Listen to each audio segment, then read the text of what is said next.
Welcome back to the session. In this session, we are going to learn a new chapter. Okay.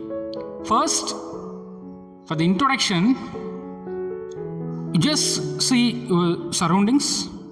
What do you have? As pen, pencil, eraser, or mobile, laptop, and etc. So these are example for matters. Okay, these are considered as a matters. Generally, matters are consist of atoms. Is it clear? So the matters are further classified into three ways based on their physical state. Okay, it's very clear. Matters are classified based on their physical state: solid, liquid, and gas. So in this session, we are going to learn a new chapter, solid state. Okay, so unit 6, solid state. Okay, so in this session, we are going to learn about solid state. Okay, this is a part 1. Okay, so what are the learning objectives of these lessons? After completion of this lesson, we are able to know the general characteristics of solids. Okay, and we know the difference between amorphous and crystalline solids, and we are able to define what is unit cell. Okay, and we are able to describe different types of voids. Voids is nothing but vacant, and the close packed structures. Okay, and we are able to calculate the packing efficiency of different types of cubic unit cell. Okay, and we are able to solve numerical problems involving unit cell dimensions and explain point defect in solids. So these are the things, okay, we are going to understand in this chapter. Okay, so for first, we are going to understand what are the topics are present in this lesson. Okay, so the mind map will clearly shows what are the topics we are going to learn in this new chapter, that is solid state. Okay, so generally the solids are classified into two types. One is crystalline solid and amorphous solids. Okay, and further the crystalline solids are classified ionic crystal, covalent crystals, and molecular crystals. Okay, and to the further, the crystalline solids are extended to classified crystalline structures. Okay, and the crystalline structures are classified into crystal lattice and close packing. Okay, and imperfection in crystals. Okay, imperfection in crystals. So these are three topics. What are the crystal lattice, close packing, and imperfection in crystal? Under crystalline structures we are going to learn. Okay, and further the crystal lattice. Okay, under the crystal lattice we are going to learn unit cell.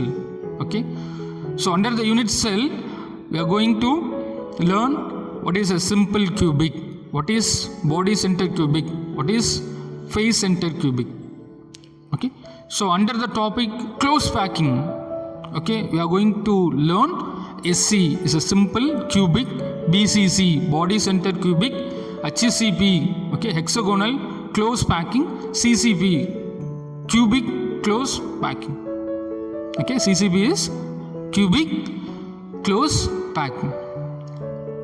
And for the close packing, under the topic we are going to discuss packing fraction. Okay, so next one, under the topic of imperfection in crystal, we are going to learn imperfection in crystal. What is imperfection? Okay, it is a unshaped, unperfection. Okay, this topic under we are going to learn Schottky defect, Frenkel defect, metal excess defect, and metal deficiency defect. Okay, so these are the topics we are going to cover for the chapter of solid state. Okay, this is considered as a mind map of these lesson. Okay, so next, for the first topic we are going to learn a general characteristics of solids. Okay, so the solids have a definite volume and shape. Okay, they have a definite volume. Okay, particular definite volume based on their shape and position. So the solids are rigid and incompressible. Okay, what is rigid, sir? So the keyword rigid is nothing but unable to bend or be forced out of, okay, is out of shape and not flexible one, that is rigid. So the third characteristic is solids have strong cohesive force. What is cohesive force, sir? Molecules sticking together based on the mutual attraction. So the fourth point, the solids have shorter interatomic, ionic or molecular distance. Okay, so we could understand from this animated picture two type of atom or ionic or molecular present here. For example, green color is type of A and brown color is type of B. Okay, between two it may have interatomic, ionic or molecular distance. Okay, so solids having these type of characters. Okay, then the fifth one, the constituents, the solids, it may be atoms, ions or molecular base at extent, so that the constituents, atom, ions or molecules have fixed positions and can only oscillate about their main positions. Okay, it's very clear. So these are the characterization of solids. Okay, so next, the classification of solids. So the solids are classified into two types. One is crystalline solids and amorphous solids. The crystalline solids are classified in ionic crystal, covalent crystals, molecular crystals, metallic crystals and atomic solids.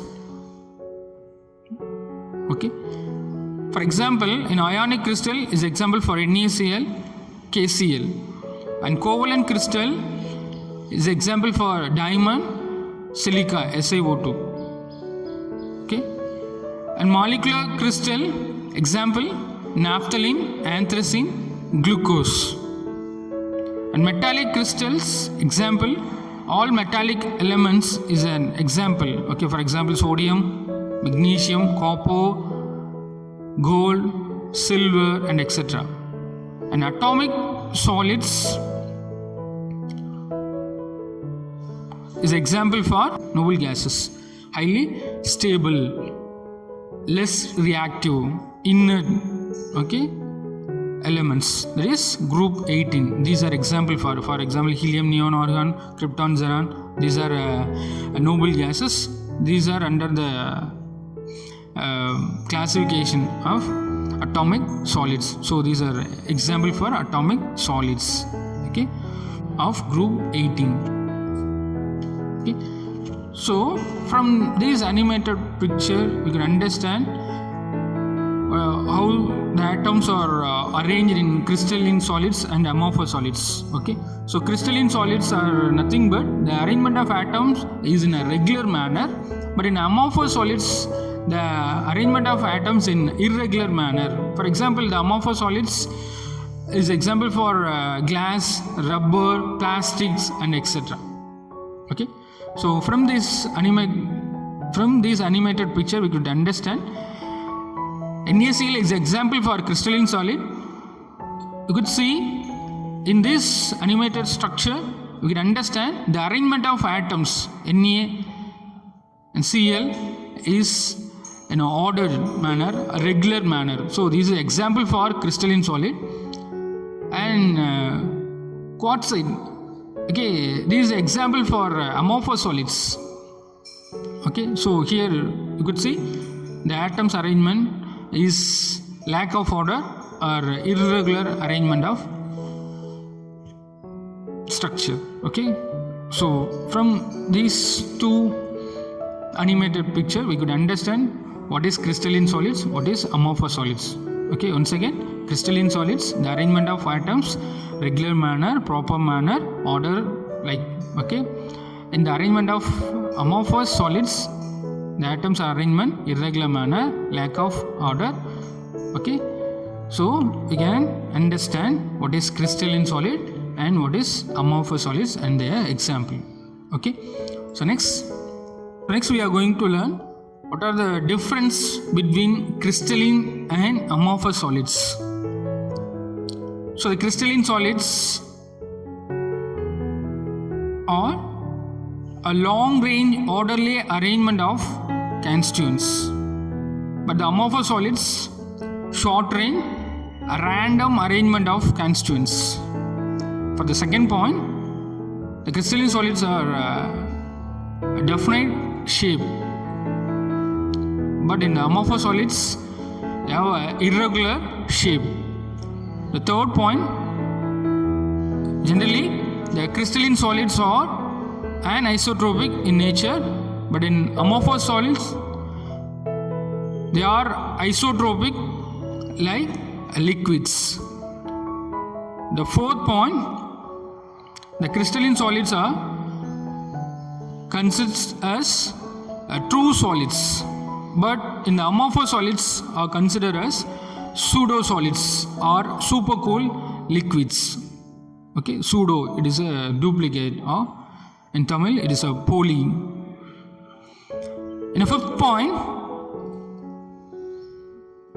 the crystalline solids have a definite heat of fusion, but in amorphous solids they does not have a definite fusion.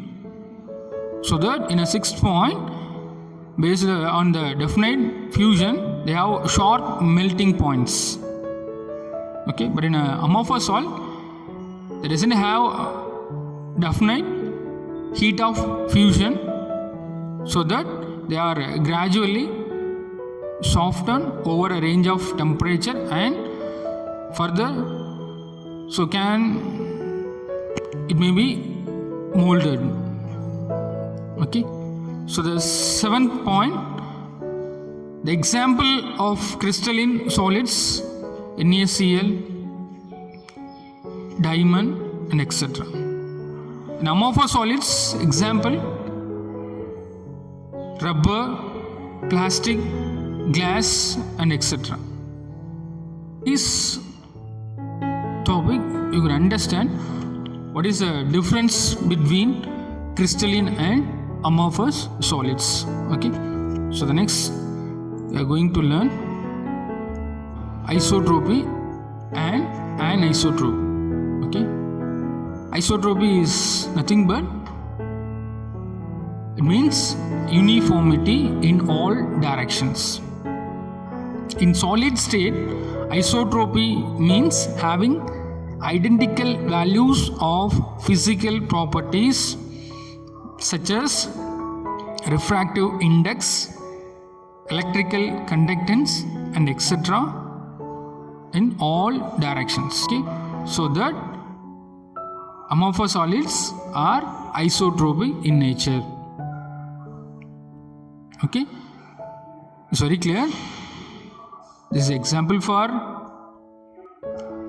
amorphous solid because arrangement of atoms in irregular manner. So if we take amorphous solids, we can able to divide it into two halves. That the two halves, they are physical properties like refractive index and electrical conduct are similar. Okay, that the similarity is shows isotropy. That the similarity is explained isotropy behavior in amorphous solids. It's very clear. So next we are going to learn what is anisotropy. An anisotropy is nothing but is a property which depends on the direction of measurement. Okay, it depends on the direction of measurement. So the crystalline solids are anisotropic and they have show the different values of physical properties when measured along different directions. Okay, so very clear. So the crystalline solids are shows anisotropic nature. Anisotropy is nothing but the property which depends on the direction of measurement. The crystalline solids are anisotropic and they have shows a different values of physical properties, okay, when measured along different direction. Okay, so you could understand in this picture is example for crystalline solid because the arrangement of atoms in a regular manner, in a proper manner. So for example, we can able to divide it into two parts for this crystalline solid. We can get two half, that the two half shows in a different values of physical properties, so that the crystalline solids are example in anisotropic nature. It's very clear. Okay, for example, in a direction, in this direction we have a two part. The two part will shows different physical properties. When we cut in this direction B, we can get two part. The two part will give different physical properties because the arrangement of atom, it may differ. Okay, so that and crystalline solids are shows an isotropic property. Okay, so next we are going to learn the classification of crystalline solids. Sorry, clear? So the crystalline solids are classified into three types. One is molecular solids, ionic solids, and atomic solids. Okay, these are the main three classification. Okay, main three type of classification. Okay, what are that? The crystalline solids are classified into three type. One is molecular solids, ionic solids, and atomic solids. Okay, what is molecular solids? It consists of or the composites of units of molecules. Okay, composite it is a mixture of units or molecules are considered as molecular solids. Okay, what is that? Composite, or other words, it is a mixing of units or molecules. This consists of molecular solids. They have low melting points. For example, ice. Okay, it is made up of water molecule. Is it clear? And next, ionic solids. Okay, the ionic solids are composite. Composite means is a mixture of units or formula units. For example, whether it may be cations or anions, it have a high melting points. For example, NaCl, it have Na plus Cl minus. Na plus is cation, Cl minus is anion. It have a high melting point. For example, table salt. Okay. And next, atomic solids. They are the mixture of units or composites units or atoms. Okay, and further they are classified into non-bonding, metallic, and network covalent. Okay, non-bonding. What is non-bonding, sir? They are held together by dispersion force. Okay, non-bonding is nothing but they are held together by dispersion force. These are low melting points. For example, solid xenon. Okay, and metallic solids. They are held together by metallic bonds, and they are variable melting points, depends upon their different type of metals. Okay, for example, gold is a type of metallic solids. And further, network covalent. Okay, so the network covalent, they are held together by a covalent bonds. Okay, which is, what is that? They are covalent bonds. They have high melting points. Okay, because it's a more stable, high melting point. The example, quartz, silicon dioxide. So these are the classification of crystalline solids.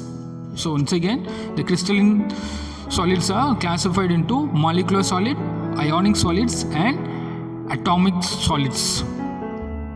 Okay, and the molecular solids example, ice. The ionic solids example is a table salt.